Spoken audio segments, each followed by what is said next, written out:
Iqbal. Iqbal ya. Lanjut Pak Iqbal. Judulnya yang penting rukun. Baru nggak diomongin. Ya, baik. Bismillahirrahmanirrahim. Assalamualaikum warahmatullahi wabarakatuh.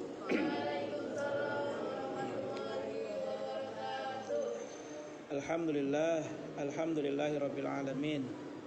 Allahumma shalli ala Muhammad wa ala ali Muhammad. As'aluka ridhaka wal jannah wa na'udzubika min sakhatika wan nar. Amin. Amma ba'du. Puja dan puji mari kita panjatkan kepada Allah Subhanahu wa taala yang begitu besar nikmatnya, karunia-Nya kepada kita. Maka seorang muslim yang taat, seorang muslim yang baik, dia tidak akan pernah lupa memuji Tuhannya. Ya. Shalawat dan salam mari senantiasa kita lafalkan, kita basahi lisan kita dengan selalu menyebut nama Nabi Muhammad SAW. Mudah-mudahan kelak di hari kiamat kita dikenali oleh Rasulullah, dan yang paling penting kita semua mendapatkan syafaatul uzma dari Nabi Muhammad SAW. Baik, teman-teman LPI yang saya banggakan, hari ini kita dikasih sama Allah nikmat yang sangat luar biasa. Nikmat beraktivitas dalam keadaan sehat walafiat. Tentunya nikmat ini nanti akan dimintai pertanggungjawaban oleh Allah. Ya. Nikmat yang sekarang kita nikmati nanti akan dimintai pertanggungjawaban. Buat apa sehat saat ini? Buat apa kehidupan kita pada saat ini? Nanti akan ditanya sama Allah semuanya. Nah, mudah-mudahan kita semua bisa saling bersaksi. Ya Allah, ini teman saya waktu di Nur Hikmah sering baca surah Al-Kahfi bersama-sama. Ya Allah, ini teman saya, dia sering bantu saya waktu saya kerja di Nur Hikmah. Nah, mudah-mudahan nanti persaksian kita adalah persaksian yang baik-baik, bukan persaksian yang saling memberatkan. Karena persaksian ini pasti akan terjadi. Satu dengan yang lainnya akan bersaksi sesuai dengan perbuatannya. Kalau yang buruk-buruk, maka orang lain pun akan bersaksi, ya Allah, dia waktu di Nur Hikmah gak pernah bantuin saya minta tolong sama dia gak ditolongin, ya Allah. Nah, kayak gitu ya. Makanya mari kita sama-sama perbaiki diri kita untuk memberikan yang terbaik buat saudara kita, ya. Karena salah satu indikator ibadah pribadi kita diterima adalah sikap kita, perbuatan kita, ucapan kita semakin baik kepada orang lain. Salah satu indikator amal ibadah kita diterima itu diantaranya adalah sikap, perbuatan, ucapan kita itu semakin baik kepada orang lain. Kalau nggak baik kepada orang lain, berarti ibadah yang kita kerjakan itu baru sekedar rutinitas, baru sekedar menggugurkan kewajiban. Kalau yang namanya menggugurkan kewajiban itu baru kalau dalam usaha namanya balik modal doang. Ya Pak Eti, usaha modal 5 juta, dijual barangnya balik lagi 5 juta. Udah segitu. Sama seperti kita ibadah, sekedar menggugurkan kewajiban. Maka kalau ibarat orang usaha itu baru balik modal. Atau yang kedua kita analogikan ketika berlalu lintas. Ya, kita diharuskan punya SIM. Ketika ada razia, SIM kita diperiksa, maka kita akan aman, nggak ditilang. Nah, orang yang baru mengerjakan ibadah sebatas menggugurkan kewajiban itu baru sekedar itu. Kalau ada pemeriksaan aman, baru sekedar selamat saat itu aja gitu. Nah, teman-teman, kita selalu mengingatkan ya, terutama diri saya juga yang banyak bicara ini, mengingatkan bahwasanya kita semuanya akan dimintai pertanggungjawaban, ya, pertanggungjawaban waktu kita, ya, waktu kita, yang kedua harta kita juga, ya, keluarga kita juga, keluarga ya yang sudah berkeluarga itu juga nanti akan dimintai pertanggungjawaban.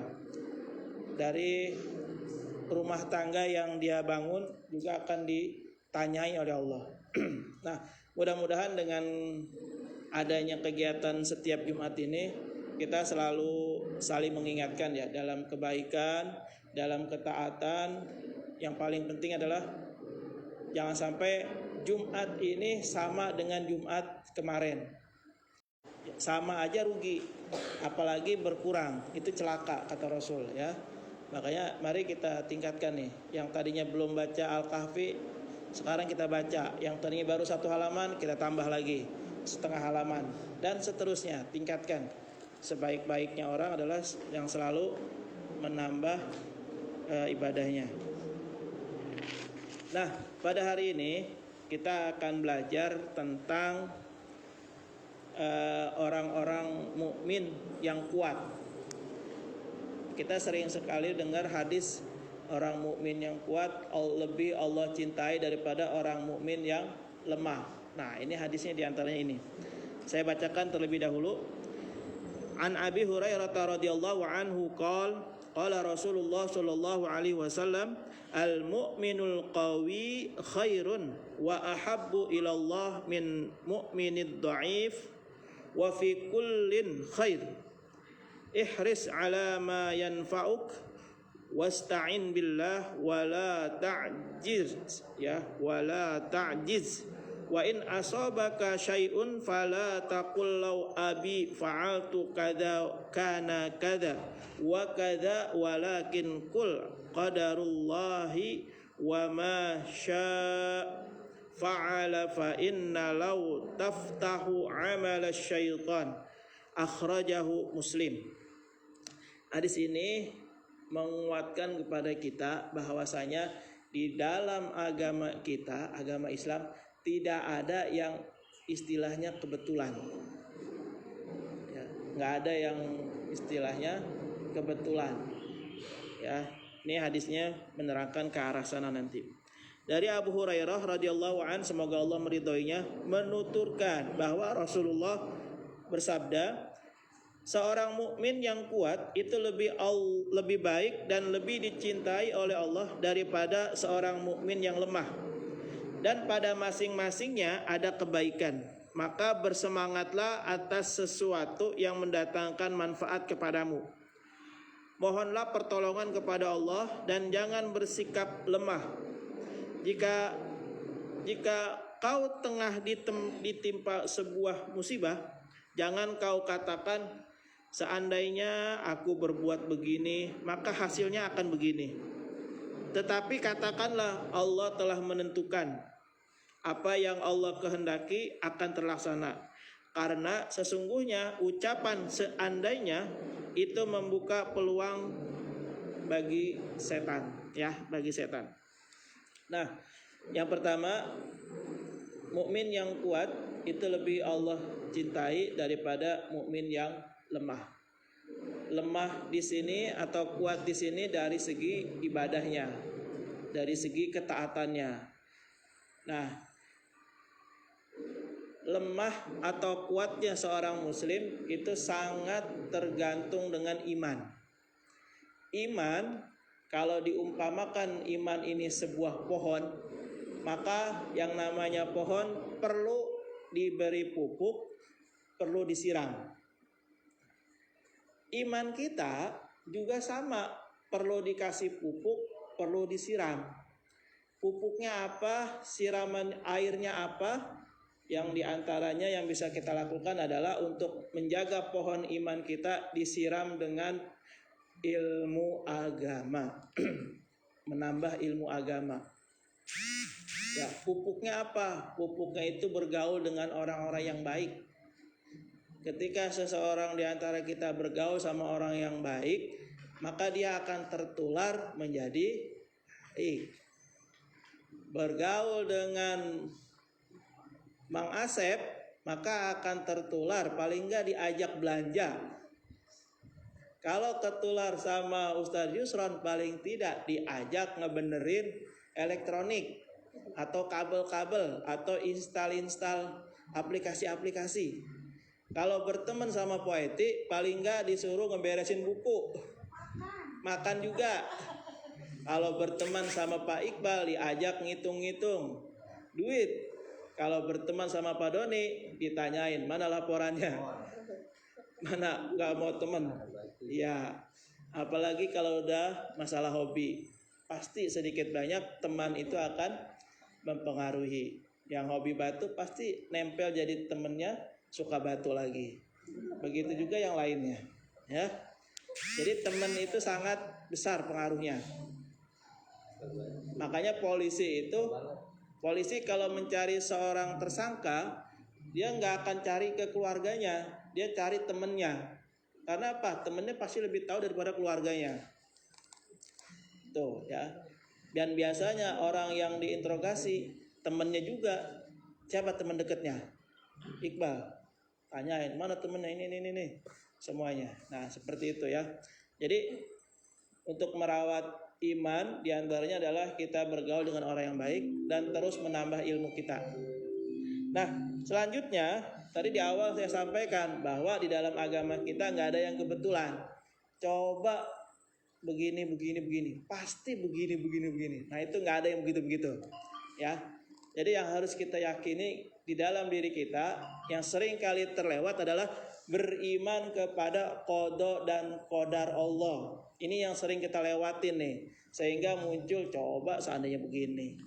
Coba tadi mah begini. Nah, kenapa sampai terlontar kata-kata seperti itu? Karena iman kepada qada dan qadarnya belum melekat. Tapi kalau yang sudah melekat iman qada dan qadarnya, maka dia akan ini udah ketetapan dari Allah. Ini sudah yang terbaik dari Allah. Seperti itu.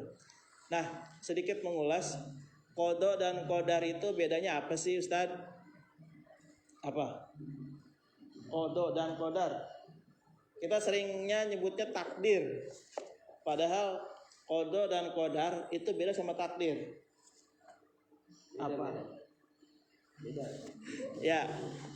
Nih, qada itu ketetapan Allah yang Allah sudah tetapkan di Lauhul Mahfuz buat kita. Qada namanya. Itu nggak ada yang tahu usianya, jodohnya, umurnya, baik apa buruk. Itu semuanya Allah yang sudah tulis tetapkan di Lauhul Mahfuz. Nah, qadar itu yang sering kita sebut dengan takdir. Jadi jangan salah menerjemahkannya. Jadi yang disebut qadar itu semua peristiwa yang sudah terjadi buat kita. Itu namanya qadar atau yang kita sebut sering dengan kata-kata takdir. Jadi kita berkumpul di sini, ini bagian dari qadarullah. Allah yang sudah menuliskan di sana seperti ini. Nah, setelah ini kita nggak tahu nih pada kemana. Misalnya Pak Iqbal balik ke kantor. Terus apa yang dilakukan kita nggak tahu. Dan Pak Iqbal juga nggak tahu. Nah, ketika Pak Iqbal melakukan misalnya mentransfer, nah itu bagian dari qadarullah. Pak Iqbal di sananya sudah disetting sama Allah di jam sekian, waktu sekian transfer. Enter tek. Nah, itu sudah menjadi qadarnya, takdirnya memang Pak Iqbal mentransfer. Nah, jadi jangan sampai kita salah lagi memahami. Kalau kayak gitu berarti udah ditentuin sama Allah nih, saya nggak usah berusaha nih. Salah juga, nggak boleh begitu. Tetap karena ketetapan Allah itu misteri, Allah doang yang tahu.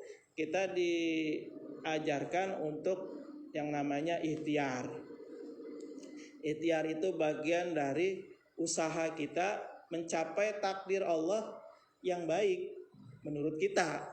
Ya, ini seringkali salah persepsi ketika menerjemahkan, wah ini udah begini dah, udah saya nggak usah berusaha lagi. Nggak begitu. Tetap kita berusaha ikhtiar sungguh-sungguh untuk mencapai apa yang kita inginkan. Walaupun yang kita inginkan itu belum tentu yang terbaik buat kita. Ya, itu seringkali dalam Al-Quran juga ada tuh. Belum tentu apa yang kita inginkan itu yang terbaik buat kita, itu ada ayatnya ada. Nah, artinya apa? Ketika kita sudah berikhtiar, berusaha, kemudian kita mendapati sesuatu, nah itu yang disebut dengan takdir. Baik sesuatu itu yang menyenangkan diri kita ataupun sesuatu itu yang tidak menyenangkan diri kita. Ya. Nah, apapun itu yang terjadi setelah itu adalah takdir buat kita.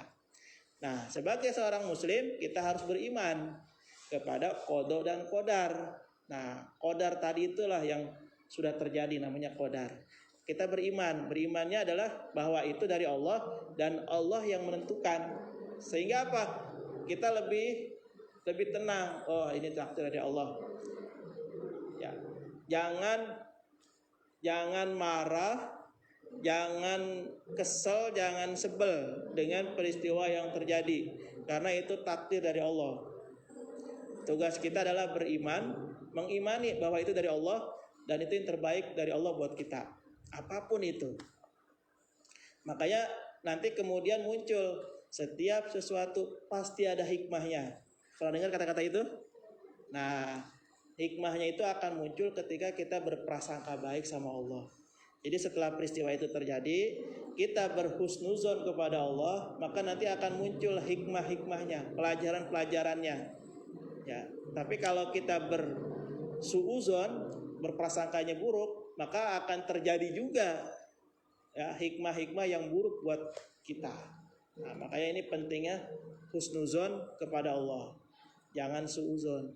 Ya, kepada manusia saja kita nggak boleh suuzon, apalagi kepada Allah. Allahu a'lam bishawab. Mudah-mudahan ada manfaatnya. Mohon maaf kalau ada yang kurang berkenan. Assalamualaikum warahmatullahi wabarakatuh.